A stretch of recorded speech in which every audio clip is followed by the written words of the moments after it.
It all starts when portals appear out of nowhere, and the world is thrown into chaos as monsters pour out of them. But to save everyone, hunters emerged, awakening their power through a mysterious system. By conquering the portals, they grew stronger, and the 7 most powerful among them created noble families. Until one guy became the first 9-star hunter without the help of a constellation. Because of this, the 7 families and the constellations saw this individual as a major threat to the established order. So they decided to act, and that's why the eastern capital is now being consumed by flames. All this destruction has a single goal: to take out the 9-star hunter. At this moment, one of the 7 noble families, the Romanov family, decides to show its claws. In the midst of the chaos, our hero holds a broken pocket watch that somehow still works. He looks shocked by what's happening and can barely believe the current situation. Completely wounded, the hunter falls to his knees, clutching the object tightly. Then, with a look full of hatred, he curses a man named Dmitri for all of this. High above, a cloaked figure watches him from on high, as if he's the great victor. This is Dmitri, a 9-star hunter and the incarnation of Odin, who mocks our hero. The protagonist then asks the reason behind this whole chase against him. He asks it's because he has no protection or because he refused to be their servant, and Dmitri confirms both. The old man explains that the constellations want him gone because everyone needs them to be strong. Our hero, a necromancer named Ryuga, understands they see him as a major threat. He thinks their reasoning is complete nonsense and gets pretty irritated by it. But Dmitri says that victory is decided by the power of the constellations, not by individual strength. Dmitri says that by choosing a profane power against life, our hero is abandoned by the stars. But the hunter stands up, saying the old man only talks tough because he hides behind Odin's power. With a dark aura surrounding him, he finally prepares to show the reason for his silence. Suddenly, various bones and skeletons begin to emerge from the ground, cloaked in a bluish energy. Then a wave of dark energy spreads across the area, which was devastated by the previous battle. The protagonist uses his secret technique, the Field of the Fallen, to raise the ones who were defeated. With this, an army of skeletons with glowing red eyes appears behind the necromancer. Even though he's surprised, Dmitri decides to use his strongest magic to erase even the soul of the immortal king. The old man then concentrates a large amount of golden energy at his fingertips. Ryuga recognizes the attack as the Eye of Odin and knows his Field of the Fallen won't be able to withstand it. Without hesitation, his enemy unleashes his transcendent magic called Lord of Vermilion. A massive, brilliant sphere of energy forms in the sky, ready to destroy everything. In an instant, the attack is fired like a huge red beam toward our hero. Seeing his end, the necromancer smiles and says that since he's going down anyway, he might as well try something. Dmitri is completely shocked and speechless to see that Ryuga is laughing at the situation. Then the protagonist raises the pocket watch he's been holding tightly this whole time. The artifact begins to glow and absorbs Dmitri's power, fulfilling the activation requirement. With its hands spinning backward, the watch announces that it's returning to the player's past. A golden light explodes as time begins to rewind, and the item's requirements are explained. Without the power of a constellation, our hero used his enemy's strength to activate the watch. The watch's energy hits the old man head-on, who doesn't understand the situation at all. In desperation, the old man yells, asking what the immortal king just did to him. Our hero explains that he'll be borrowing the power of Odin that his enemy is so proud of. With a smile on his face, he promises that next time, he will take down all 7 noble families. At that moment, the watch's hand starts spinning wildly backward, reversing time. Then a very bright red light begins to swallow everything and everyone around the necromancer. Suddenly, the scene changes, and now we're looking at the ceiling of a very modern room. The protagonist wakes up in bed, gasping for air, and now he looks much younger than before. Totally confused, the young man places a hand on his chest, trying to understand what just happened. His gaze sweeps across the place to try and recognize the environment where he woke up. The young man then realizes he's in the bedroom of the old house where he lived years ago. Sitting on the bed, the boy looks at the watch and wonders if his plan actually worked. With a look of pure rage, he thinks of Dmitri and vows to make that old man pay. The item is the pocket watch of Kronos, an ancient relic that can interfere with time.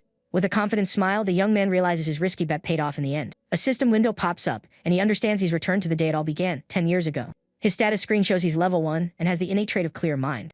The system offers 3 basic classes for him to choose from: martial artist, mage, or cleric. He remembers that in his past life, he ended up choosing the path of magic without much thought. But this time, the young man won't rush and will become much stronger to survive until the end.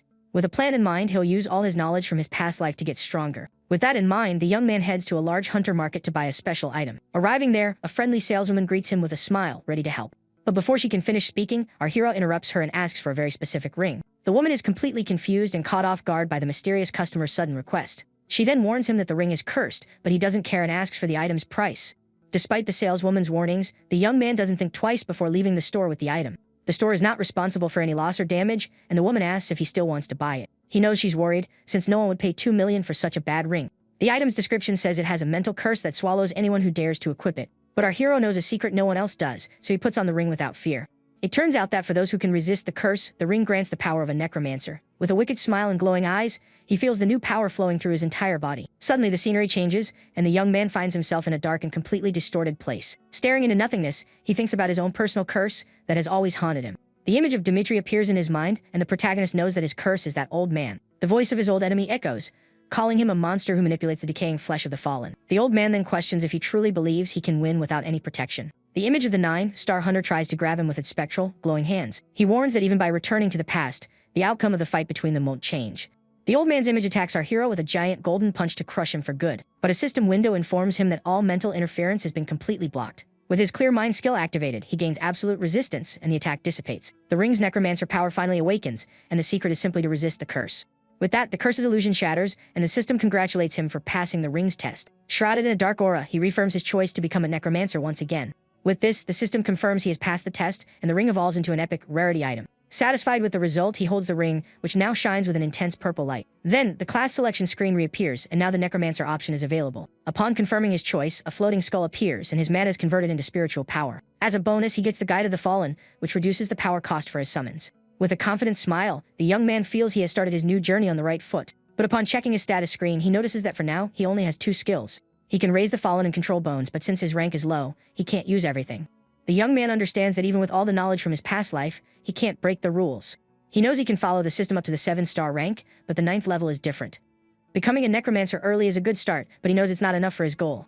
With a determined look, he realizes that to defeat Dmitri, he's going to need a constellation. With this in mind, our hero takes a plane and travels to a set of distant islands in Greece. His destination is a tourist spot known as the Temple of Kronos, which is in ruins. In this place, there are ancient constellations that lost their light after being defeated by Zeus. The Titans who accepted Olympus's victory were still able to act, but the others were sealed away. Inside the ruins, the young man finds an ancient marble sarcophagus and approaches it. He then remembers that the original owner of the pocket watch was someone else, not him. With a smile on his face, he raises the item and prepares to meet the fallen constellation. Without a second thought, our hero shatters the sarcophagus with a single, powerful punch. With the watch glowing in his hand, a golden energy begins to pour out of the broken object. Suddenly, the entire ruined temple begins to disintegrate and a new scene appears. Now our hero finds himself in a majestic hall with an enormous and beautiful stained glass window. A mysterious voice asks who is there, and the young man looks to the side with a smile. Then a giant and furious ghostly figure appears, demanding to know who dares to be so insolent. Without showing a hint of fear, the protagonist faces the entity with a confident look. He then greets Kronos, the dethroned king of the Titans, showing he knows who he's talking to. The ancient constellation stares at the young human with a serious and suspicious look, wondering what's to come.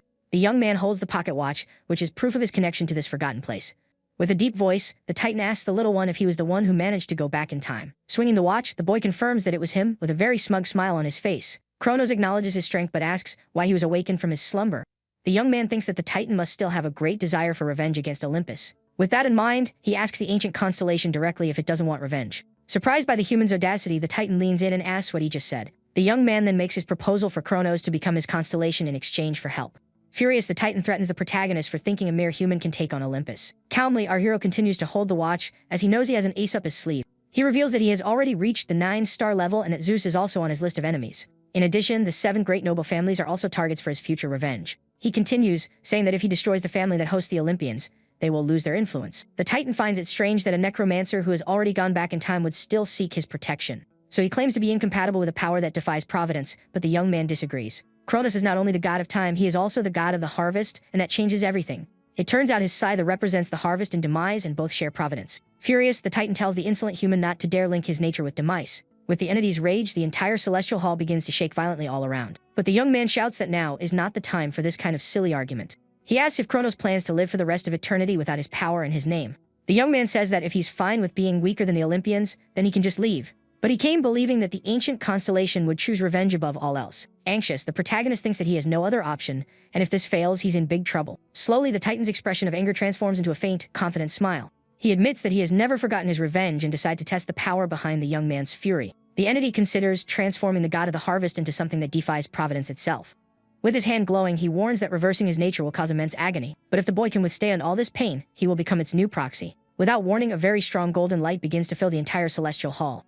Caught by surprise, the protagonist asks if the test is going to happen right now, at this moment. With an imposing voice, Kronos names him as his proxy and as his new saint. The protagonist is completely shocked to discover he has become a saint just like that. As a saint, he begins to receive a sacred power that flows through his entire body without stopping. But the dark attribute of a necromancer and the sacred one of a saint come into a major conflict.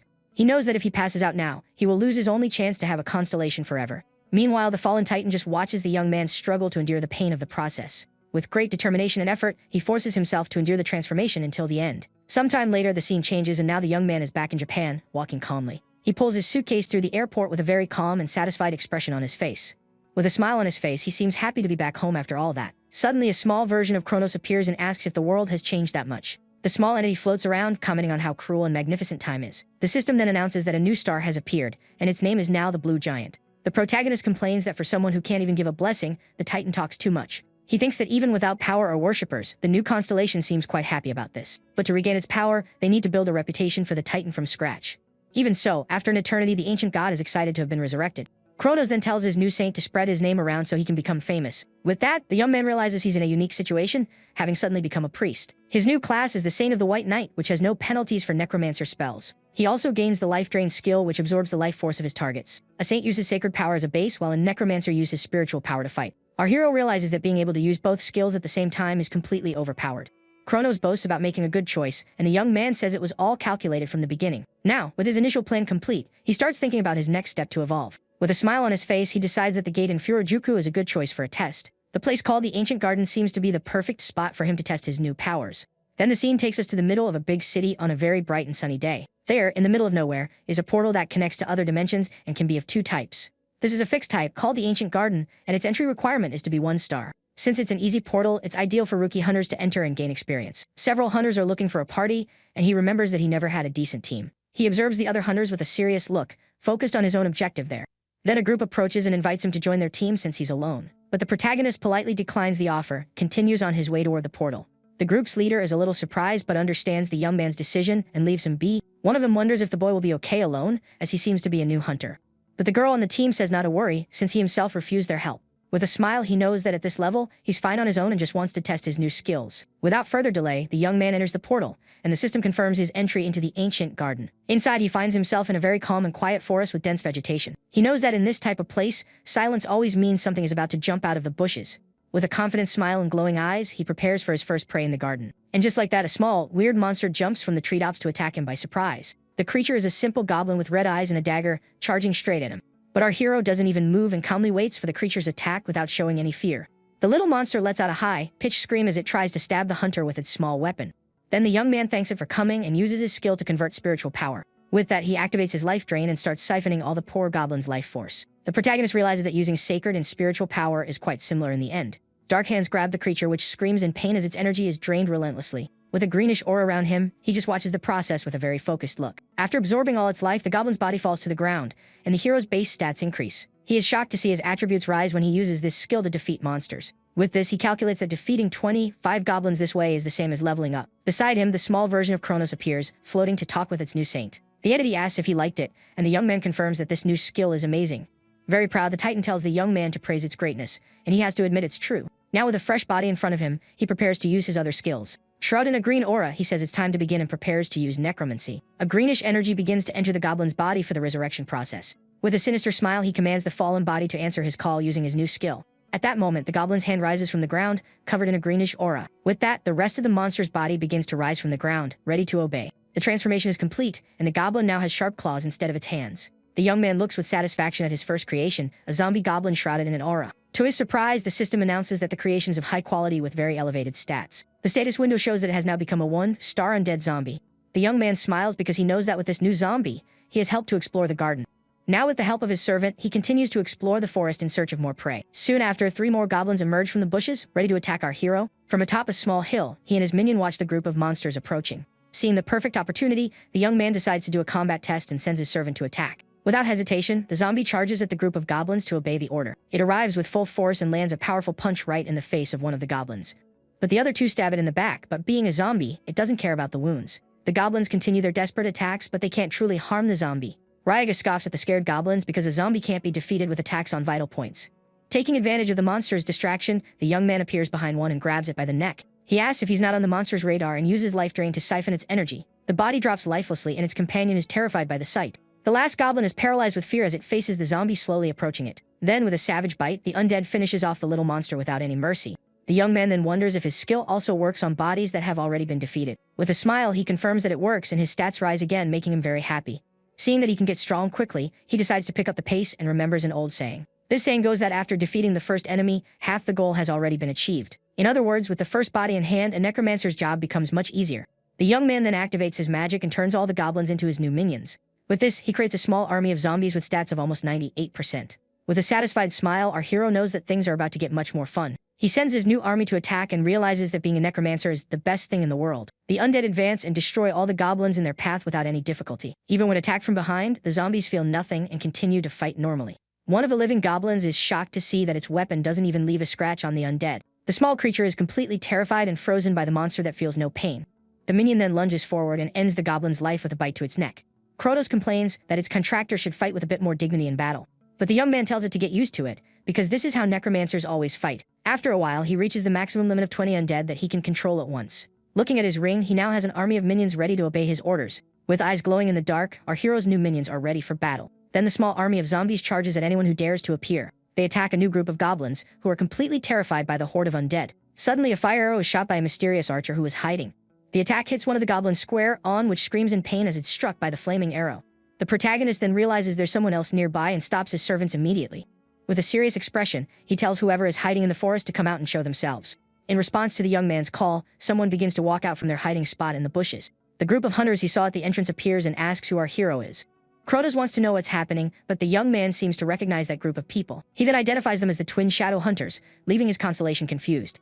With a dark look, he remembers that they were the ones who tried to end his life in the past. Yuta and Yuka Rendo were known as the famous fraternal twin hunters of that time. He remembers they gave him trouble, but Krotos thinks the two of them don't seem that strong. The young man explains that they are one star now, and that before there were only two of them, not three. The entity suggests taking them out, but Raiga refuses because they just accepted a job. Then the group's leader approaches and asks if our hero is the one controlling the zombie. The protagonist realizes that the necromancer class isn't well known at this time yet. With his zombies behind him, the young man confirms that the creatures are his combat summons. With a focused look, he already begins to plan his next steps in this new timeline. Our hero thinks that he needs luggage carriers and that they only became hunters for the money. With that in mind, he approaches the group and proposes that they work together in the dungeon. The offer is that he defeats the monsters and the group collects the magic stones, with an 80-20 split. The trio remains silent as they analyze the proposal from the mysterious zombie hunter before them. The forest of the ancient garden remains quiet as the group decides what to do next. The other two members whisper to the leader, saying they can't trust a guy who summons the undead. While they discuss, our hero eats something calmly without worrying about their decision. He notices that their conversation is quite loud and can hear everything they're saying about him. But the leader, named Yuma, interrupts the discussion and shouts that they accept the deal offered by the young man. However, he makes a counteroffer, asking for a 50-50 split to be fairer for everyone. The protagonist refuses and offers a 70-30 as a final offer, and the group leader ends up agreeing. Worried, the other two ask if it's okay, but Yuma tells him not to chicken out now. He explains that if the young man wanted to attack them, they would all have been on the ground a long time ago. Besides, the guy came in without gear and has absurd confidence, so following him will earn more money. Sometime later, the forest of the ancient garden seems more dangerous and tiring than before. One of the group members is completely exhausted on the ground, begging for a short rest. The girl on the team is also at her limit and can barely sit up from exhaustion. Standing, Yuma looks at the huge pile of magic stones they've managed to gather so far. He knew the boy wasn't normal, but the result of the hunt was far beyond what he had imagined. Meanwhile, our hero remains calm amidst a sea of bodies, creating another zombie for his army. The young man points to more bodies and tells the group to go collect their magic stones. With a forced smile, Yuma asks if they shouldn't take a short break to rest. But our hero's army of zombies continues its relentless hunt without stopping for a second. The protagonist points to another body on the ground and tells the group to go get the stones. With a fake smile, he tells them not to rush and to do everything in their own time. Seeing that scene, the group realizes there's no way out and that this guy isn't really human. After a while, it seems they have finally cleared all the monsters from that area. With the job done, the young man decides to check his status to see his progress. His attributes have increased a lot and his sacred and spiritual powers are well balanced. Satisfied, he notes that his stats have risen significantly, and he's now like a level 4 hunter. Now that his level has gone up, he looks at the forest and prepares for the next challenge. He then turns around and says it's time to go after the boss of that dungeon. Further ahead, a group of armored goblins guards the area with a shaman sitting on a throne. The area's boss notices our hero's arrival and calls him a foolish human for coming there. The young man and his group observe the goblin shaman, who acts like the king of the hill in that place. The girl warns him not to provoke the boss, but the young man doesn't seem to care. With a furious look, the shaman orders his servants to kneel and bring him to him. With that, a horde of goblins with armor and swords charges at the group. Then our hero commands his zombies to strip the flesh from the enemy's bones. The undead advance and begin to fight the goblins with a savage fury. One of the goblins charges and tries to cut the zombie with its sword, but the undead is unfazed. The zombie then retaliates with a savage bite on the goblin's arm, which screams in pain. With this, one of our hero's undead is defeated, and the system announces that his number has decreased. But the young man doesn't care, and with a serious look, he commands the goblin's body to answer his call. In response to the command, the monster's hand moves and begins to rise from the ground. The newly defeated goblin rises as a zombie, and the young man's servant limit returns to normal. Without wasting time, the new undead attacks its former comrades with uncontrolled fury. It easily breaks one of their arms, showing its strength and loyalty to its new master. The group of hunters is shocked to see the young man turn the bodies of enemies into servants. Seeing that his soldiers are losing, the shaman begins to chant a mysterious spell in his language. He slams his staff on the ground, and a totem of valor appears to inspire his goblins in battle. With glowing eyes, the monsters grow stronger and prepare to attack with full force. The boss boasts that his totem weakens enemies and strengthens all his allies. But one of our hero zombies shatters the shaman's staff with a single bite. The boss turns around, startled, and can't believe what just happened to his totem. With a furious look, he shouts that a mere human managed to destroy his totem of power. Then suddenly, several skull staffs begin to emerge from the ground around the zombies. One of our heroes undead uses the staff to attack one of the goblins with full force. With a confident smile, the zombie and its companions are not going to let the enemies get away with it. The goblin shaman is paralyzed with fear as he watches the scene with his broken staff. With a confident smile, the young man asks the boss if he's frustrated with the situation. At that moment, one of the armored goblins holds its staff and prepares for the attack. The shaman activates his curse of madness, and a wave of red energy explodes everywhere. The group of hunters feels the effect of the magic and becomes dazed with a strong headache. With this, the strength and agility of all goblins increase by 50 points at once. Stronger, the monsters begin to attack the zombies with full force, and one is defeated instantly. The battle intensifies and the zombie army begins to be decimated by the enraged goblins. Little by little, the number of our hero's servants decreases drastically on the system screen. In a short time, only 8 of the 20 undead he had in his army remain. Seeing the carnage, the protagonist realizes that the shaman's staff is his ace in the hole. The boss boasts about his bone staff, which carries the grudges of all the fallen goblins. The young man then asks if the staff is made of bone and realizes something very important from this. With a wicked smile, he thinks that with this information, victory will be very easy. He then activates his bone control skill to turn the tables in his favor. The shaman is shocked to see his staff begin to tremble and move on its own in his hands. The staff's skull then flies into our hero's hand, who catches it with a swift movement. With that, the curse of madness is interrupted, and the protagonist is left holding the skull. The boss is in disbelief and asks what the young man did to steal the power of his staff. With the curse broken, the goblins return to normal and their attributes decrease significantly. With a wicked smile, he asks the boss why he doesn't use his precious curse again. The bone control skill allows a necromancer to imbue bones with magic and move them. The young man realizes that because of the grudges, the staff has a better reaction speed than normal bones. With a wicked smile, he tells the boss he can have his staff back and throws it at him. The staff returns to the shaman like a sharp spear and hits him head on with full force. The boss is completely shocked and can't believe he was hit by his own weapon. The attack hits him squarely, leaving him gravely wounded with his own weapon embedded in his chest. Unresponsive, the goblin boss falls to the ground lifeless, with the staff's skull still in his body. With the boss defeated, our hero uses his life drain to absorb the monster's power. He notes that the goblin's power is quite large, as he was the boss of that dungeon. Suddenly, he turns and looks back as if he realized something he had completely forgotten. The group of hunters stares at the young man with an expression of both amazement and confusion. The protagonist kneels and begins to collect the goblin chief's blood in a small bottle. He realizes he almost used all of the monster's blood and nearly forgot to collect it. Then he stands up and tells the group he'll leave the cleanup to them and departs. The trio is stunned by the number of bodies scattered on the forest floor of the garden. Back in the city, the scene shows tall, modern buildings under a bright, shining sun. Our hero walks calmly down the street after leaving the portal and completing his mission. With a confident look, he exits the dungeon as if nothing had happened inside. Behind him, the group of hunters carries a huge amount of magic stones with great effort. In the crowd, people wonder how they managed to get so many stones with just 4 people. Yuma congratulates our hero and asks if they should leave the stones at a shop. But the young man says that to sell them at a fair price, it's better for them to carry the stones themselves. With a serious expression, he says he can't trust a group he just met today. The trio is shocked, and Yuma says they work too hard to be treated like this. Our hero asks how much they think they'll get, and Yuma estimates around 6 million. He then picks up the shaman's staff and says that item will probably be very cheap. The protagonist asks why, and the leader explains the restrictions in the item's poor stats. The Staff of Grudges is a rare item, but it can only be used by priests, and its attributes are bad. With a confident smile, the young man knows that since he has both classes, he can use the item. He then says he'll keep the staff, and Yuma is surprised and asks if he's serious. The protagonist confirms and tells the group to deduct the item's value when they settle the accounts. But Yuma says that since they could never have gotten the item alone, there's no need to deduct anything. The rest of the group agrees to follow their senpai's lead and accepts his decision. With a satisfied smile, the young man thinks what he likes most about that united team.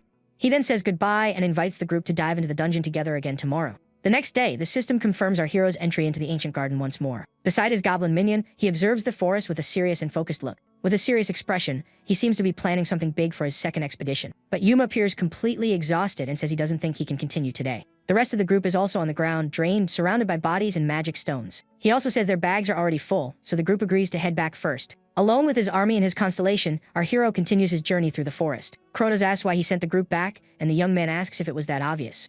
He then explains that he doesn't want anyone seeing what's going to happen from now on in the dungeon. With that, he reaches the north side of the ancient garden, where the forest seems darker and more humid. The dense vegetation and the river that runs there create a perfect environment for other types of monsters. Hiding in the bushes, the red eyes of new creatures begin to glow in the dark. Suddenly, a group of frogmen with spears jumps out of the bushes to attack our hero. Without wasting time, he sends his zombies to attack the new creatures that appear to fight. With a savage attack, one of the zombies bites the head of one of the frogmen with force. But the creature retaliates and pierces the zombie's head with its spear, defeating it instantly. Another frogman attacks one of the undead from behind and hits it with a fatal blow. With this, the number of our hero's servants begins to decrease again on the system screen.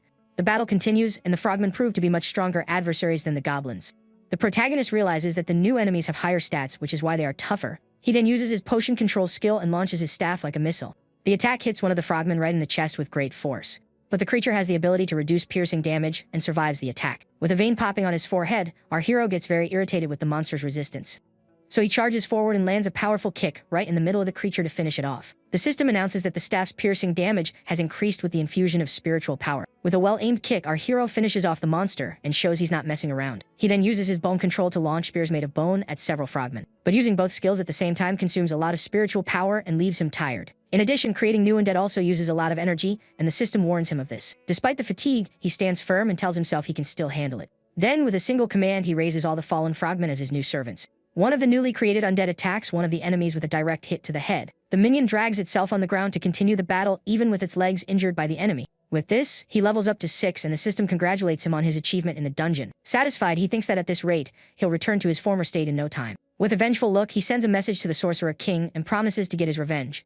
After clearing the area, he arrives at a place with ancient ruins and a mysterious cube in the center. With his army of zombies, he approaches the location and prepares for the next step. He then takes out a frogman heart he had saved and looks at the item carefully. Kronos asks what he plans to do, and the young man tells the entity to be quiet so he can concentrate. The protagonist explains that if he drips the shaman's blood on the heart, something special will happen. A green energy begins to emanate from the heart, which now pulses with a new and strange life. Satisfied with the result, he holds the item, which now glows with an intense green light. With a wicked smile, he reveals that he can now access a secret area of the ancient garden.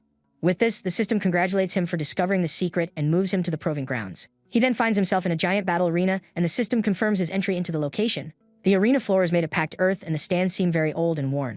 The young man explains that before regressing, he found the place but couldn't enter at the time. Suddenly, a barrier of light appears and prevents him from leaving the arena with his zombie army. A giant monster's paw steps onto the ground, and a new creature prepares to appear in the arena. The young man is a bit surprised by the barrier, and the system announces that the test is for one person. The test's objective is to prove his courage and potential in the ancient proving grounds for the constellations. With a confident smile, our hero prepares for what's to come in the battle arena. Then a giant dragonian appears, and the system announces that he has 10 minutes to survive. These proving grounds were created by the dragon army for constellations to choose hunters. In the giant battle arena, constellations could observe the hunters and choose the strongest ones. And in these tests, elite soldiers from the dragon army were placed to test the participants. Kronos mocks the young man, saying that with his current strength, he won't last even 10 seconds in there. Annoyed, our hero sees his constellation already looking for a new saint and tells it to shut up. He knows the monster has been weakened to a 1-star level, but it will still be difficult. The giant creature charges forward, and the arena floor trembles with the force of its steps. But the protagonist asks the monster to wait a moment, because he needs to make some modifications. The dragonian is confused and stops its attack, while the young man starts working on his zombies. With a smile, he asks if the villain doesn't usually wait for the hero to transform without attacking. The frogmen's bodies become covered in bubbles, and seem to be suffering from the transformation. The system announces that they have been successfully modified, and are now poisonous plague zombies. Kronos is surprised, and the young man explains that he was a 9-star necromancer before. Now ready for battle, he tells the dragonian to bring it on and shows he's not afraid. With a furious look, the giant monster prepares to attack with all its might. It lunges forward with incredible speed and prepares to deliver a powerful blow to our hero. But the plague zombies jump into the air and stop it from getting close to their master. Several of them jump on the monster to try to stop it with the strength of their modified bodies. They cling to the dragonian tightly and try to immobilize it for the young man's next attack. The monster's skin begins to melt from the zombies' poison as they sacrifice themselves in battle. The giant tries to shake off the minions, but they continue to cling to its body relentlessly. With a powerful punch, it explodes the head of one of the zombies, splashing poison everywhere. The creature begins to feel the effects of the level 12 poison that slowly corrodes its body. The young man explains that he converted the frogman's strength into poison for this difficult battle. Angrily, the dragonian punches the ground hard and goes after the zombies with everything it has. It uses its claws to break the arena's rocks and show all its fury and power. With a deafening roar, the monster charges at the remaining zombies in the arena. The protagonist praises the monster's resistance to the poison and prepares for the next move. He then injects spiritual power into his staff and temporarily increases his defensive power. With this, a green energy barrier appears around him to protect him from the monster's attack. He thinks the monster's strength should be at half, but it's still very strong. The dragonian shatters the barrier with a single blow and sends our hero flying with the impact. With a roar of fury, the monster charges at the young man, its eyes glowing with rage.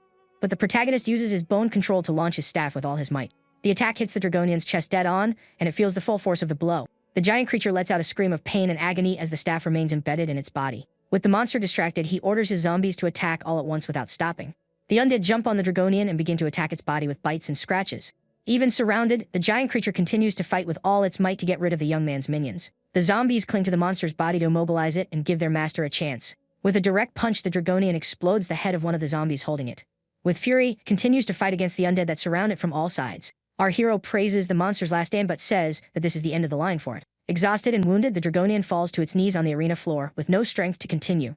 The young man then takes back his staff and prepares to deliver the final blow to the creature. With a swift movement, he approaches the fallen monster to end the battle once and for all. The protagonist prepares to use his life drain ability to absorb the monster's power. He then begins to siphon all the Dragonian's energy, which screams in pain during the process. With that, the creature's body falls to the ground, and the system announces that he has successfully completed the test. Now he has passed the first ancient proving ground and can move forward. Kronos praises the young man, and he says he had already warned that he wouldn't be defeated so easily. As a reward, the system grants him the mark of resistance, which makes him stronger and more resilient. But he knows the real reward is the Dragonian's body, which is a high-quality material. With a green aura in his hand, he plans to create an undead that surpasses the original body. For this, he needs alchemy tools and remembers a certain famous alchemist from that time. With a new objective in mind, he goes to the Saitama City Hall in search of a workshop. Arriving there, he finds a large warehouse that seems to be exactly what he was looking for. With a smile, he notices that the place hasn't changed at all since before his regression in time. Suddenly, an explosion occurs, and the warehouse gate is destroyed right in front of him. He thinks that not even this kind of thing has changed and coughs from the smoke rising from the explosion. Inside, a man in a white lab coat coughs from the smoke and seems to have been slightly injured. With a confident smile, the young man knows he has found the person he was looking for. He finally finds the great alchemist Renya Shintani, the creator of the mid-grade potion. That man is the genius who established the formula for the first mass production of potions. Our hero approaches and asks if he can have a moment of the famous alchemist's attention. He introduces himself as Ryuga and says he came there to borrow the alchemy tools. Renya is visibly annoyed by the sudden request, and the young man tells him not to be so uptight. He says it won't be a fair trade if he just borrows the tools without giving anything in return. The protagonist then reveals that he knows Renya is researching the healing potion formula. Shocked by the revelation, the alchemist asks how he knows that, and our hero offers to help. Inside the lab, Renya is surprised by the potion our hero prepared in front of him. He wonders how the young man managed to stabilize a potion that was about to explode at any moment. With a red face, he stares at the test tube and can hardly believe what he's seeing. The protagonist explains that Renya would only discover the formula in a few years, which is why he didn't know. With a smile, he asks the alchemist if he wants to test the new potion he just made. Without a second thought, the young man grabs a scalpel and makes a small cut on his own arm. He then picks up a small bottle and drips a few drops of a strange liquid onto the wound. Next, a white foam covers the cut and begins to take effect on our hero's skin. With the potion in hand, he shows his arm completely healed and without any mark of the cut. Renya's eyes sparkle and a huge smile appears on his face as he sees the potion working. Excited, he praises the young man and asks if he really managed to create the formula successfully. The alchemist approaches, all excited to take the potion and see the result up close. But our hero raises his arm and stops him from taking the test tube with the formula. He asks if Renya is curious about the formula, and the alchemist confirms with great excitement. With a wicked smile, the protagonist asks if the other would mind lending him a hand. With the proposal on the table, the young man decides to change the terms and invites the alchemist to work with him. In return, he offers to teach potion recipes and other things with a 6-to-4 split. Renya is suspicious and asks if he gets the 4%, and the young man confirms. With a smile, he thinks that the alchemist has already fallen into his trap and there's no escape. With a wicked smile, he says that from now on, Renya is his new business partner. In the lab, Renya is startled by the giant Dragonian body right in front of him. He asks what that is, and our hero explains that he's processing the body for a ritual. The protagonist reveals himself as a necromancer, and the alchemist is even more shocked by the revelation. The young man invites the other to help, but Renya refuses because they don't have a contract yet. He says he's just letting the young man use the space while he thinks about the partnership proposal. With a smile, our hero understands and runs after the alchemist to continue the conversation. He knows that Renya is suspicious and that he needs to prove his worth to gain his trust. It turns out the alchemist was betrayed by his boss, which is why he no longer trusts people. Kronos complains about the betrayal of men, but the young man says the gods are all the same in the end. The protagonist asks if Renya is hesitant to sign because he hasn't seen his capabilities yet. The alchemist then challenges him to show his skills, and the young man accepts without a second thought. Renai observes our hero with a serious and analytical gaze to see what he's capable of. With a confident smile, he hands a tool to the young man, and the test finally begins. The protagonist then gives instructions for Renya to melt 5 mana stones in a specific ratio. The alchemist finishes the process quickly and hands the result to our hero in a tube. With a wicked smile, he prepares to show his necromancer skills to the other. Using the liquid as a catalyst, he begins to pour the substance over the Dragonian's body. He then starts to engrave formulas and curses on the creature's bones with his dark magic. The two work together on the creation process of the new undead with great concentration. They repeat the process several times to ensure the final result is perfect and strong. Renya continues the process over and over until he finally achieves the desired result. After a while, our hero announces that the process is finally finished and ready. He says it finished faster than he expected, but Renya yells that it's been 3 days. Shocked, the alchemist wonders who this guy is that made him work non-stop for so long. He thinks that even as a 1-star, the young man managed to move the Dragonian's heart with mana. Renya realizes that despite defying common sense, our hero's abilities are real. The protagonist turns around and offers the same split as before, leaving the alchemist surprised. Renaya then accepts the initial proposal and decides to join the young man on his journey as a partner. He asks if our hero is sure, and the young man says yes and invites him to the team. The alchemist explains that with his help, his research will advance much faster than before. With a satisfied smile, the protagonist knows he has gained a powerful ally for his plans. He then says he looks forward to working with his new exclusive alchemist. Now with the Dragonian's body ready, he just needs to find a soul to serve as its core. He then takes out his phone and calls Yuma to offer a new job to the group of hunters. The young man talks about the money he transferred and invites him on a very interesting new mission. In a dark and dangerous forest, our hero prepares to find what he's looking for. Suddenly, the group of hunters appears in a battle stance and asks if they were called. The protagonist tells him to stop with the pose and follow him to the next part of the mission. The group walks through the forest, and Yuma asks why they came to such a dangerous place. The young man explains that he came to pay his respects to an old acquaintance after so long. He searches for something in the bushes and wonders if the place he's looking for is around there. Hidden in the tall grass, the group carefully observes the forest, looking for any sign. The forest floor begins to tremble, and something large and heavy slowly approaches the group. Suddenly, a giant orc with a spear appears in front of them and prepares to attack. The group is terrified and warns our hero that a 2-star orc is coming. He then decides to test the performance of the processed bone he got from the previous dungeon. With his bone control skill, he launches the bone like a sharp and fast blade.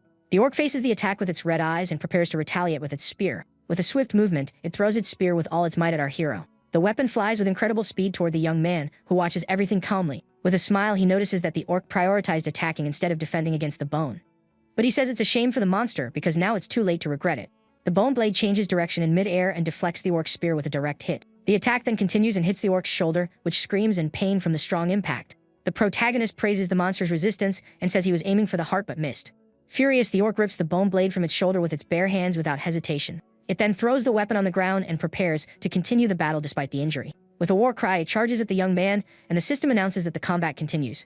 But our hero is unfazed and faces the monster running towards him with fury. Suddenly, an explosion occurs, and the orc is thrown far away by the force of the impact. It turns out Yuma used his shield to create a smoke bomb and distract the monster. With the distraction, our hero prepares to use his necromancer skills again. He asks how about 3 bones instead of 1 and uses his control to create more blades. The orc is surrounded by the blades and has nowhere to run from our hero's attack. The 3 blades hit it squarely, and the monster is defeated by the young man's triple attack. The orc's body falls to the ground, and the protagonist and Yuma observe the result of the battle. The group's leader is shocked to see that they managed to defeat a 2-star orc. The young man then tells them not to stand around and to follow him, as the real work begins now. Yuma asks if they are on the right path, and our hero confirms with a serious look. The defeated orc's arm begins to move and regenerate with the necromancer's magic. He then raises the orc as a new zombie and says the person he's looking for is in the village. With his new 2-star minion, he approaches a large, well-protected orc village. With a wicked smile, he thinks that on top of everything, they can also make some extra money. The group is scared of the situation, but the young man seems very confident with his evil plan. The scene changes and the sun begins to set on the horizon, with birds flying across the sky. Several orc bodies are scattered on the forest floor after a long battle. With his new orc servant, our hero levels up to 13 and becomes even stronger. But the system warns that he has reached the status limit for his race and can no longer absorb. He thinks he already imagined it wouldn't be infinite, but it's still a bit disappointing. With the day coming to an end, he decides it's enough for today and prepares to rest a bit. While camping, the group eats around the campfire, and our hero watches from a distance. He asks if he's ready, and the boy says it's been 3 days of intense hunting. The protagonist says his stats have risen, and that tomorrow they will go to the orc settlement. He then asks the group to stand watch at night, and everyone agrees, excited about the mission. With his zombies, he enters his tent to rest, and the group says goodbye to him. Under the light of the full moon, the 2 undead orcs stand guard in front of the camp. Meanwhile, the rest of the group sleeps peacefully after a long and tiring day of work. On top of a rock, our hero watches the starry sky and seems to be deep in thought. He finally levels up, and with a dark aura around him, he feels stronger. The system then accesses the library of knowledge and the files of the ancient master of demise. With his ring, he opens an ancient book to see what he has unlocked with his new level. But the system prevents him from accessing the content and requires him to be level 45 or higher. He gets annoyed for only having access to beginner guides even though he was once a 9-star hunter. Despite being frustrated, he knows it's better than nothing and decides to read what's available for now. Sitting on the ground, he begins to read one of the books to learn what he can about his abilities. The book is written in a strange language, but he can read and understand everything perfectly. With his eyes glowing, he focuses on reading and absorbs all the knowledge from the ancient book. The system then announces that he has learned a new skill, and the sun begins to rise over the mountain. Suddenly, one of the group members wakes up startled and panting inside the camping tent. He looks to the side and seems to have seen or heard something strange during the night. It was one of his orc zombies staring at him with its glowing, scary eyes. He wakes up the group and says it's time to start the attack on the orc settlement. Yuma complains that they see the zombie every day but still get scared by its appearance. The young man says he made some improvements to his minions, and they are now stronger than before. With his new skill, he created 2-star armored zombies with strength and durability. He used bone armor to protect his zombies and flesh manipulation to strengthen them. Now with his army ready, he says it's time to go to the orc settlement. The sun sets on the horizon, and night begins to fall over the mountains and the dark forest. With his army of zombies and the group of hunters, our hero prepares for battle. They arrive at a large orc settlement with high walls and watchtowers all around. One of the lookouts rings the alarm bell and shouts that an enemy attack is approaching the gate. Several orcs with spears and armor gather at the gate to defend their village from the attack. The protagonist uses his bone control to prepare for the invasion of the settlement. He launches a barrage of sharp bones that easily shatter the wooden gate. The orcs are caught by surprise by the explosion, and the gate is completely destroyed by the attack. Our hero tells the enemies to stop making noise and catches one of their spears with his hand. With a quick movement, he throws the spear back and hits one of the orcs in the back. A giant orc with a red axe appears and seems to be one of the leaders of that place. Besides him, several archers position themselves on the walls and prepare their arrows to attack the group. A shower of arrows is fired at the invaders who prepare for the attack. Yuma uses his shield to protect the group from the shower of arrows coming from the walls. The girl on the team then readies her crossbow and prepares to retaliate against the archer's attack. With her fire arrow, she fires a powerful attack that hits several orcs at once. The attack is a success, and the monsters are defeated by the hunter's explosive arrow. Our hero praises the girl's skill and says they are just getting started with the battle. The group then charges at the orcs who are still standing in the settlement. The protagonist sends his army of zombies to attack, and the battle finally begins for real. One of the undead orcs fires a beam of blue energy from its eyes with its new ability. The attack hits one of the enemies dead on and blows it to pieces with the force of the beam. With a satisfied smile, he thinks it was worth studying the books the night before. The living orcs are terrified by the power of the zombies and don't know what to do in battle. But the young man says that was just the appetizer and that the real fight is about to begin. His zombies advance and continue to fight the orcs with their bone armor and strength. One of the undead blocks an orc's attack with its bone shield and prepares to retaliate. One of the enemies lands a powerful blow and damages the armor of one of the young man's zombies. The system announces that the armor has been damaged and the zombie's defense has decreased by 15%. Our hero then uses his bone armor ability to repair the minion's damage. The zombie's armor is repaired, and its durability increases by 20% with the magic. He then uses flesh manipulation to further strengthen his servants in battle. One of the orcs is frightened to see the zombie's flesh regenerating and becoming stronger. The zombie's flesh latches onto the orcs and immobilizes them so that the other servants can attack. Yuma is impressed to see that the young man is using the zombie's flesh to trap the enemies. He realizes that our hero is not only powerful but also has great skill management. In the midst of the battle, a giant, muscular orc stumps the ground hard and draws attention. This is the berserker orc who leads the settlement's army with its strength and fury. With red eyes, it prepares for battle and seems to be a very dangerous opponent. Its body begins to glow with a red aura, and it prepares to use a special ability. The system announces that it has activated berserk mode and is evolving into a special specimen. With a confident smile, the young man says that the boss finally took long enough to appear. With a war cry, the giant orc swings its axe with incredible force and speed. The area effect attack is powerful enough to easily wipe out several zombies at once. But the protagonist uses his bone control and launches a shower of sharp and fast blades. The blades fly towards the orc and prepare to hit it with full force and without mercy. The attack hits the monster dead on and leaves it severely wounded with several cuts across its body. The blades stick into the ground, and the orc is left stunned by the power of our hero's attack. It tries to pull the blades from its body, but they are stuck and cause the monster great pain. The young man says there's no point in trying to remove them, and the system announces that spiritual power is being consumed. With a green aura, the protagonist tells the orc that it won't be the only one to fall there. The bone blades begin to spread across the monster's body, consuming it slowly. With this, he can control the orc's body, and the system warns of the consumption of spiritual power.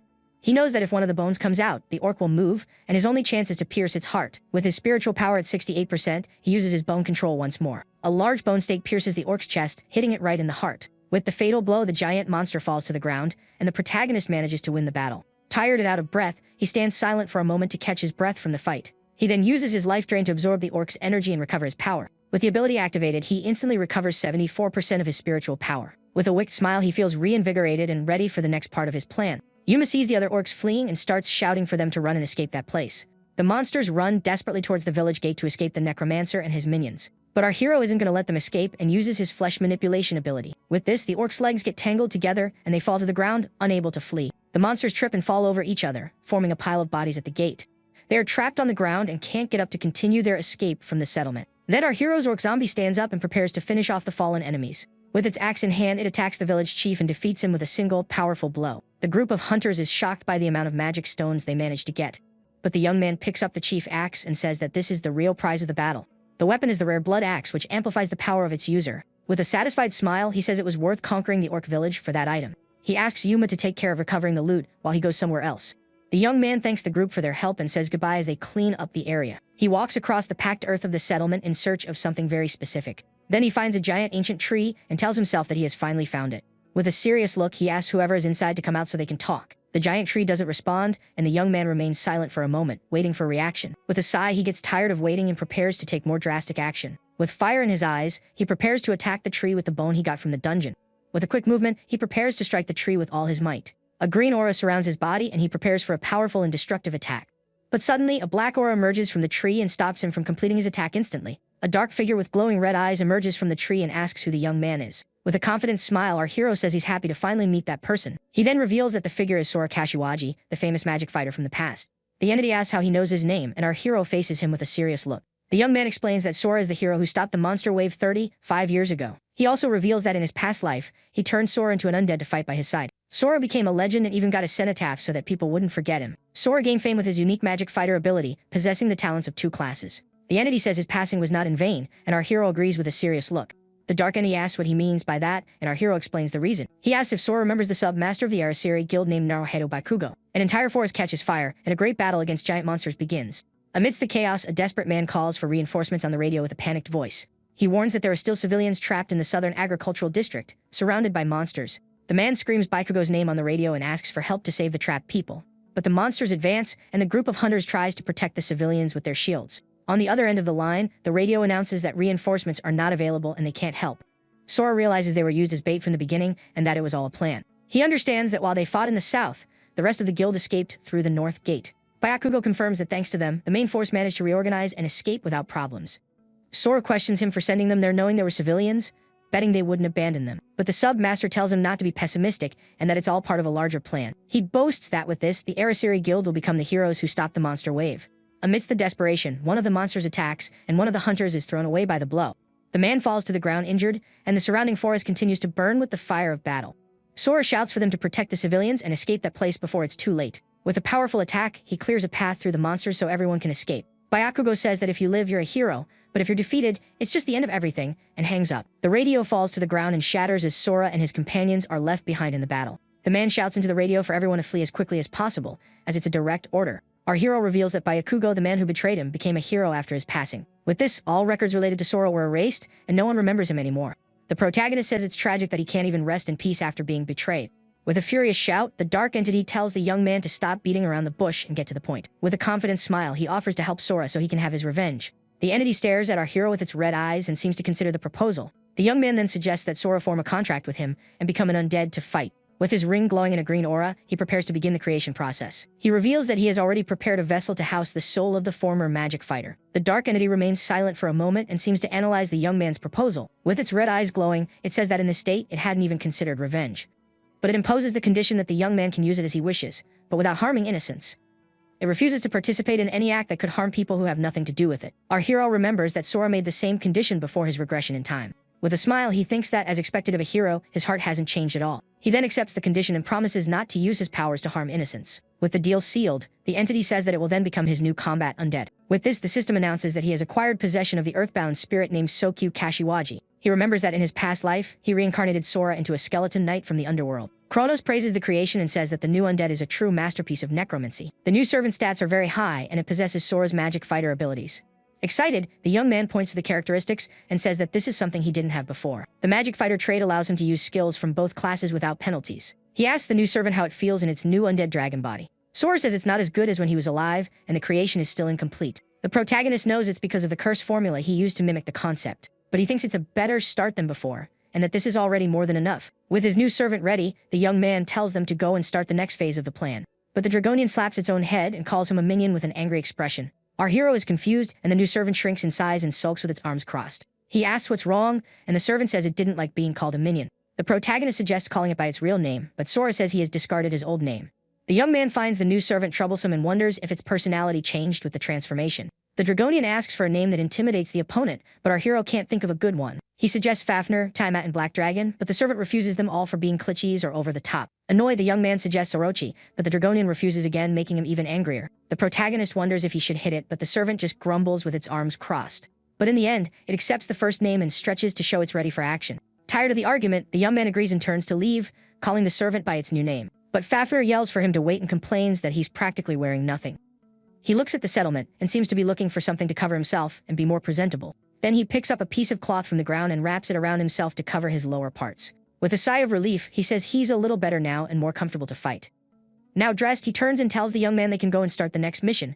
Our hero is confused and wonders if this was Sora's true personality all along. Back at the lab, Renya is startled to see something strange happening in his warehouse. With his eyes wide, he shouts that the body soaking in the solution is moving on its own.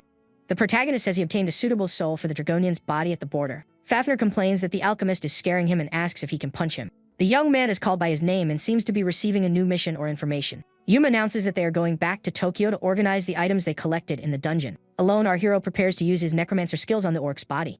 Renya and Fafnir watch as he wonders what to do with the body of the village chief. The Dragonian asks what he's going to do next, and the alchemist continues to watch curiously. With a wicked smile, he asks if the two are curious to know what he's going to do.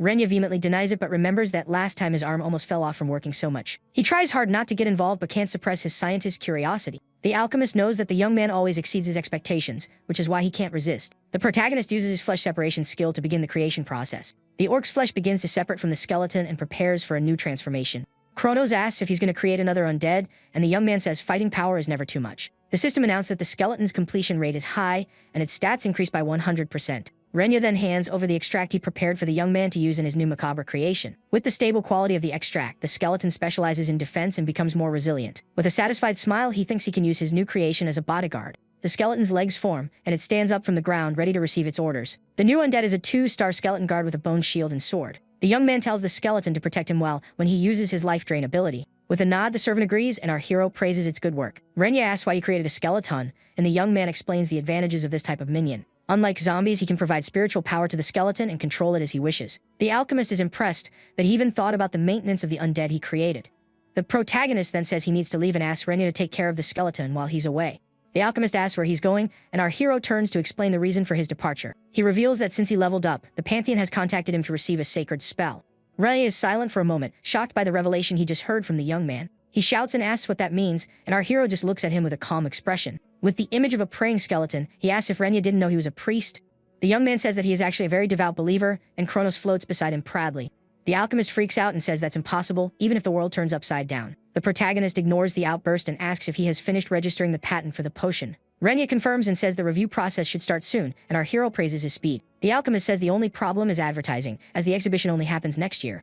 The young man then offers to help and says he will promote the potions if he gets the chance. With a smile, Renya hands one of the potions to the protagonist and asks him to do it. With a wicked smile, he thinks that if this works out, they will make an absolute fortune. He laughs to himself and thinks that in the end, it's money that really makes the world go round. Renya wonders if the young man is really a priest with that evil aura and scary smile. The Pantheon is a tower that appeared suddenly after the great cataclysm that shook the world. It is there that hunters go to receive divine spells and blessings from their constellations. But our hero thinks the real greedy ones are the constellations that demand offerings. He doesn't feel any divine presence in the relics and wonders why they would leave them on the ground. He starts climbing the tower stairs and gets out of breath from the effort of the long climb. The young man complains about the lack of elevators and realizes he still has a long way to go. The tower has 108 steps, and he understands he needs to show devotion to the gods. Kronos finds the climb tough, and the protagonist wonders if he'll be struck by lightning if he complains. The entity asks how much is left, and he says that if they climb the same amount again, they'll be halfway. This means they are still far from the top, and the young man continues to climb the steps. He thinks that if he doesn't get anything out of all this effort, someone will have to pay for it. With determination, he continues to climb the tower stairs to reach his final destination. Finally, he arrives at a large hall with a ceiling that shows the constellations in the sky. Several constellations show their disgust and suspicion at our hero's presence there. Kronos laughs at the situation, and the young man tells him to be quiet for a second to concentrate. The entity then assumes its original form and says that now it's its turn to shine in the Pantheon. With its long hair flying, it turns to the sky and prepares to register itself. It touches one of the stars, and the system announces that the Giant of the Skies has been registered in the Pantheon. With this, our hero acquires the divine spells of Profane Blessing and Wedge of Retribution. Kronos boasts about the spells, and the young man says they are very good for his current level. The entity laughs at its own greatness and seems very proud of the power it has granted.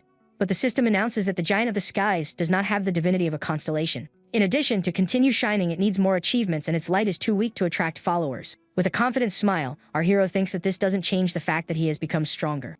He then leaves the Pantheon and walks alone through the city streets with a thoughtful look. He continues walking and seems to be looking for something or someone on that dark night. Suddenly, a voice calls him and asks why the heck he is leaving the Pantheon now. A muscular blonde man named Shiger Sadik appears and faces him with a smile on his face. The protagonist asks who he is and doesn't seem to recognize the man who approached him on the street. Shidru says he took care of him at the orphanage and asks if he remembers him now with that hint. Our hero remembers the trash who always extorted people and tells him not to talk like their friends. A memory from the orphanage shows Shigeru assaulting a younger boy and accusing him of something. He accuses the boy of snitching on him to the director and grabs him by the collar in anger. But our hero appears and punches the bully to defend the helpless boy. He asks if Shigeru's nose has healed since he broke it, and the other gets furious. The blonde man calms down and says he was losing his head for a moment and changes the subject. He then shows an emblem and asks if our hero recognizes that shining symbol. Shigeru reveals that he has joined the Emissary Guild and is now an official hunter of the organization. He threatens the young man and says things won't be like before and that he's no longer just any hunter. But the protagonist says that for him, nothing has changed and maintains the same calm expression. Annoyed, the blonde man growls and prepares to attack the young man in anger. He shouts for our hero not to be arrogant and raises his fist to throw a punch. With a quick movement, he tries to hit the young man, but his hand is stopped midway. The captain of the Guild 7 squad, Rago Joman, appears and stops the fight immediately. Shijuru tries to explain himself, but Rago doesn't seem to care about his companion's excuse. He then suggests they change locations and have an official match to resolve the fight. Rago thinks the young man is a cheeky kid for picking a fight with them even knowing who they are. He asks Shijuru if they know each other and suggests they let their fists do the talking. The blonde man laughs and says the young man just became a hunter and that the fight will be easy. With a serious expression, our hero accepts the challenge and says they can do it. Shijuru is surprised by the response and can't believe he accepted the fight. With a wicked smile, the protagonist asks if he's scared and taunts him to fight. Annoyed, the blonde man says he can't take back what he said and accepts the challenge angrily. They then go to the guild-affiliated gym to have their official fight. In the battle arena, the system announces the start of the match between the two hunters. Our hero reveals that he is a priest and that his proxy will fight in his place in the arena. Shijuru praises the young man's skill and items but doesn't seem to be afraid of the fight. But he says none of that will matter and prepares to show his true strength. With that, the system is activated, and the arena lights up with a magic symbol in the center of the floor.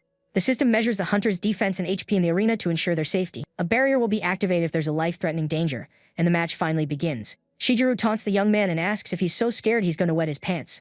Our hero ignores the taunt and wonders what on earth that guy is talking about now. Fafnir says he never thought he'd run into the Araceli Guild in a place like that. He then prepares for the fight and says he'll see how well his new body holds up.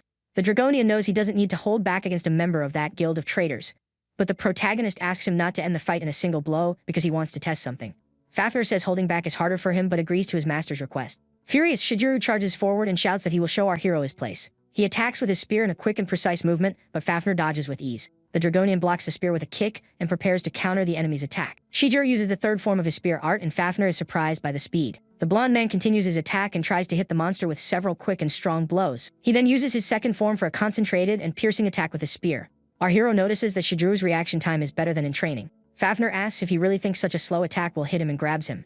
The blonde man is shocked to see a spear has been stopped and can't believe what happened. He tries to move but his body is paralyzed, and he can't do anything else in the arena. With a wicked smile, the Dragonian taunts the young man for attacking without thinking about his next move. The Dragonian says that if this were a real battle, the blonde man would already be on the ground defeated. He then remembers he was supposed to hold back and feels a bit embarrassed by the situation. With a slap to the blonde man's head, the Dragonian throws him away with a single strong blow.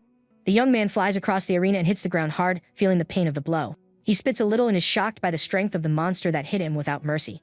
The protagonist approaches and says that he cried when he broke his nose at the orphanage. With a smile, he says that now he only screamed for a second and that the bully has finally grown up. Furious, Shijuru gets up and yells at our hero for mocking him in the middle of the fight. The young man just watches him with his new servant by his side and seems very calm about the situation. The blonde man charges forward and tries to attack the Dragonian with his spear again, with more fury. But Fafnir dodges all the attacks, and the spear breaks the arena floor with the force of the blows. Shijuru continues his desperate attacks but can't hit the monster at all. The Dragonian says that if he uses the same move twice, the opponent will read him like a book. He then breaks the blonde man's spear with a single blow, leaving him completely disarmed. Shiguru's leg is broken with a strong kick, and he screams in pain from the severe injury. The young man is shocked and can't believe the pain he's feeling in his broken leg. Fafnir says the fight is over and prepares to deliver the final blow to the hunter on the ground. He raises his hand and prepares to end the fight once and for all with one blow. The blonde man cries in fear and realizes the fight is over and that he lost to our hero. But the protagonist yells for him to stop and prevents him from finishing off the opponent in the battle arena. Rago is furious with the intervention and prepares to scold our hero. With a satisfied smile, the young man thinks they intervened faster than he expected. The system announces the end of the match and Shiguru is on the arena floor, defeated.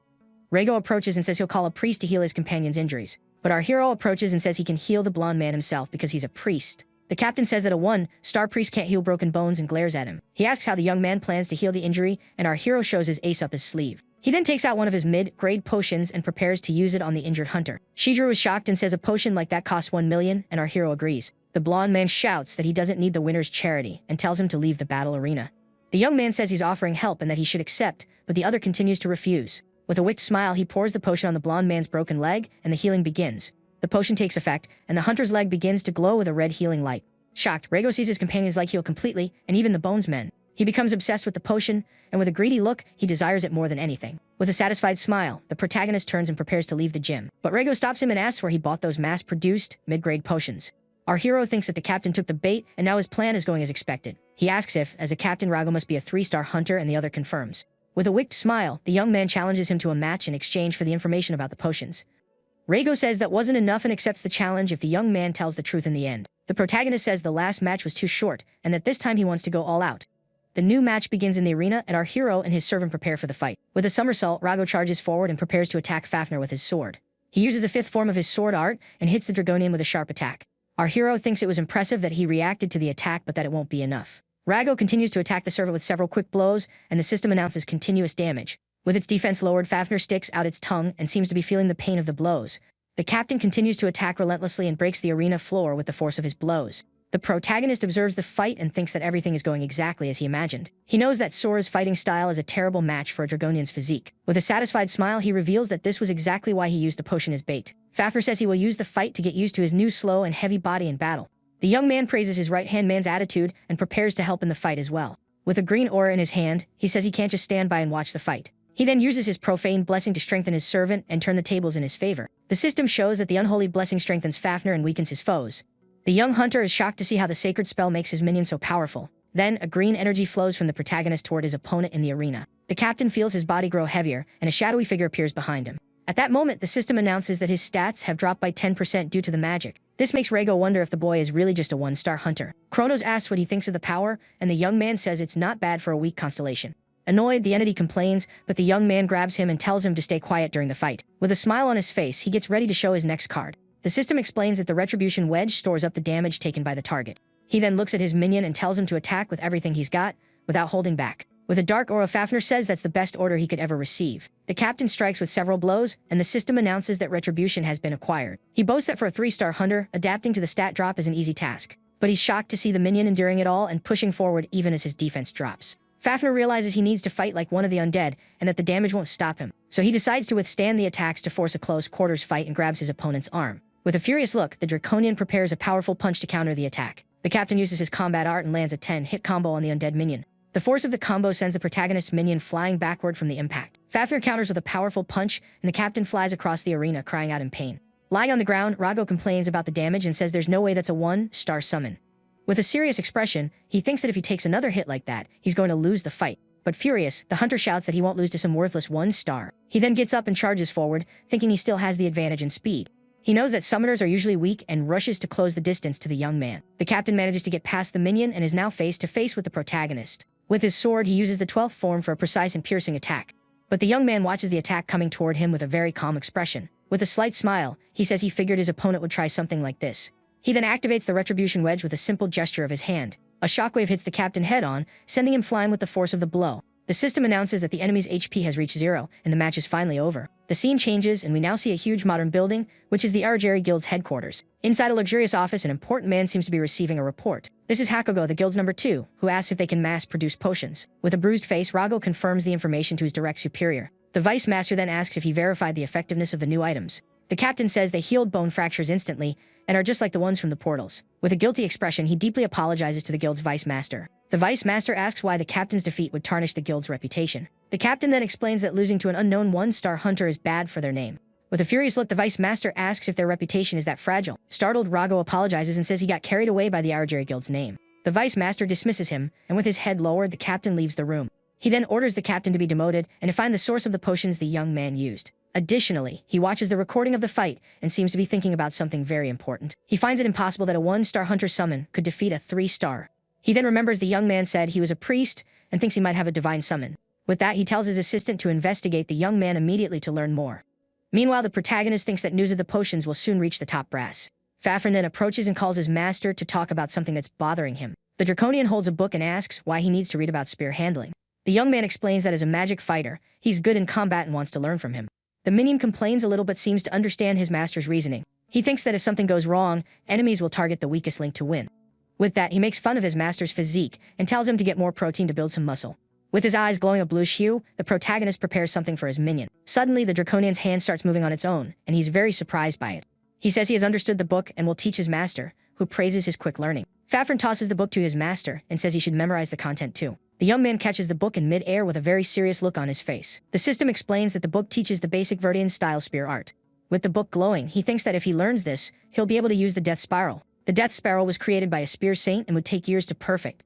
But with a wicked grin, he thinks that he'll master the technique in this lifetime, no problem. With that, he uses the skill book, and the system confirms the technique has been installed. He sees the 6 forms of the skill and is happy to have learned it all so quickly. Fafnir brags about his teaching skills, and a spear hits the ground with force. The protagonist then watches his minion with a very focused and attentive gaze.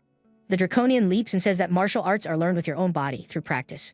Then a large explosion goes off on the floor of the training arena. With his spear in hand, he announces that the practical training starts now. The minion attacks with force and praises his master for swiftly dodging the blow, but he warns that the young man will never get used to the spear if he only dodges attacks.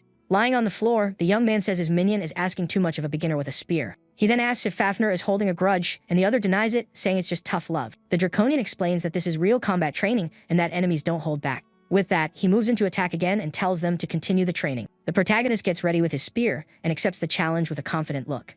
He uses the third form of the spear to defend himself with a rotational defense. With a shout, Fafnir attacks, and the young man successfully blocks the blow. With a smile, he gets ready to counterattack, thinking the training is going well. The young man moves forward and attacks his minion with a direct thrust to the chest with his spear. But the impact makes him cry out in pain and loses balance during the strike. With a hand on his chest, the protagonist seems to be in a lot of pain from the impact. Fafnir warns him not to let his guard down, because the battle isn't really over yet. The young man wonders why it hurts so much if he blocked the attack perfectly.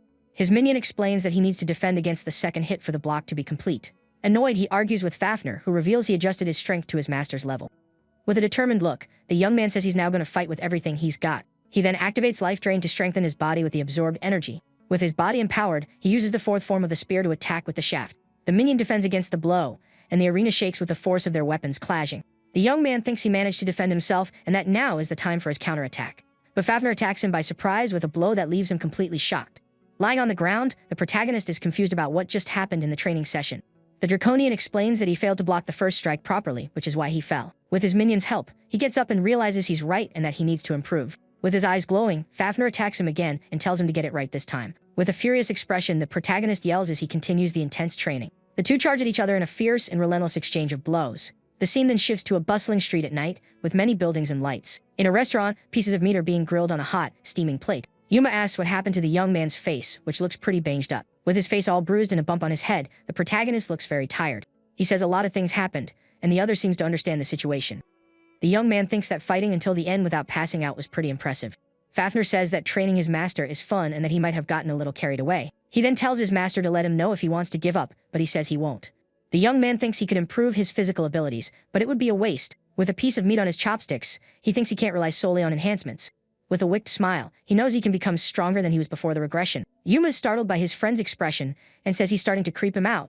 The group leader thanks him for the 15 million deposit, saying the amount is incredible. The protagonist then asks if there's any recent news about hunters in general. Yuma explains that his team has been scouring the hunter internet to stay informed. He lists a few incidents, but the young man thinks none of them will make him strong quickly.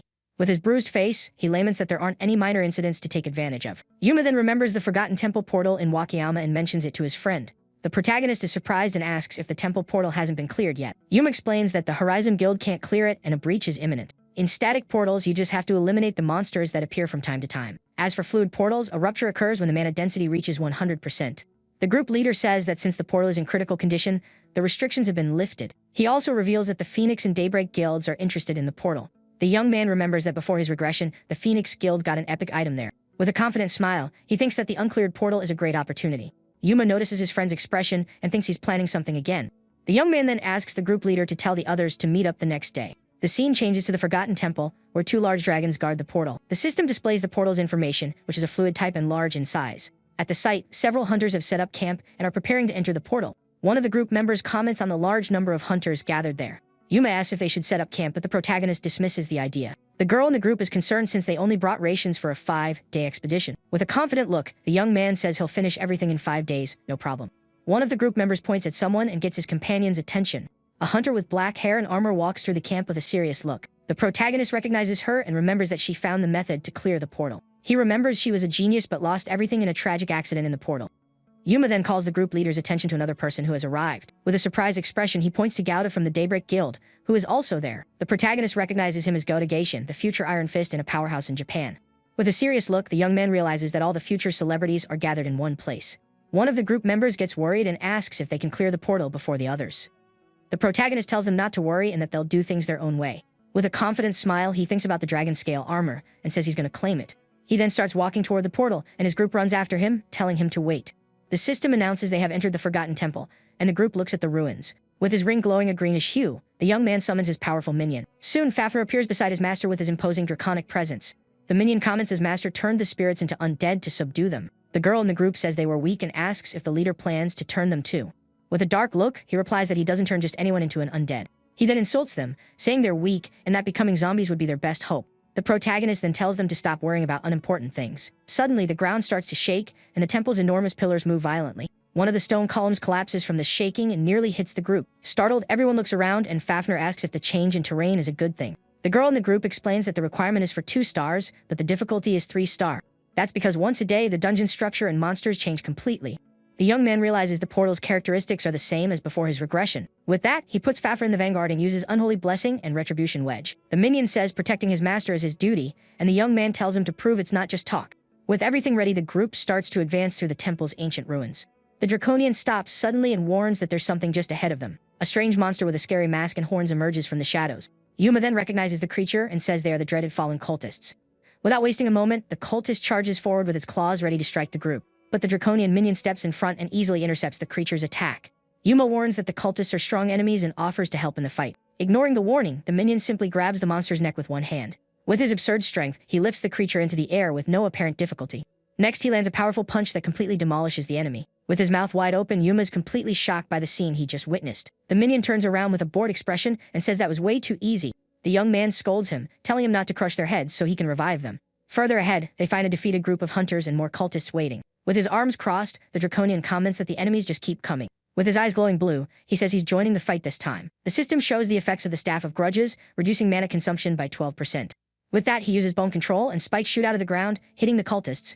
The spikes pierce through several enemies at once with a swift and accurate blow. One of the monsters is pierced right through the chest by the protagonist's attack. He thinks that the cultists have low resistance and that dark and holy attributes are fatal. A dark aura surrounds the enemies, and the system announces their speed has been reduced. Fafnir notices their slowness, and the system announces his stats have increased by 100%. He thinks that thanks to his training with Rhaego, he's getting used to fighting on the front lines. With his increased strength, the Draconian attacks with full force, taking out several cultists at once. After the powerful attack, several bodies of fallen cultists are scattered across the floor. With a calm expression, the young man says he forgot to use life drain in the fight.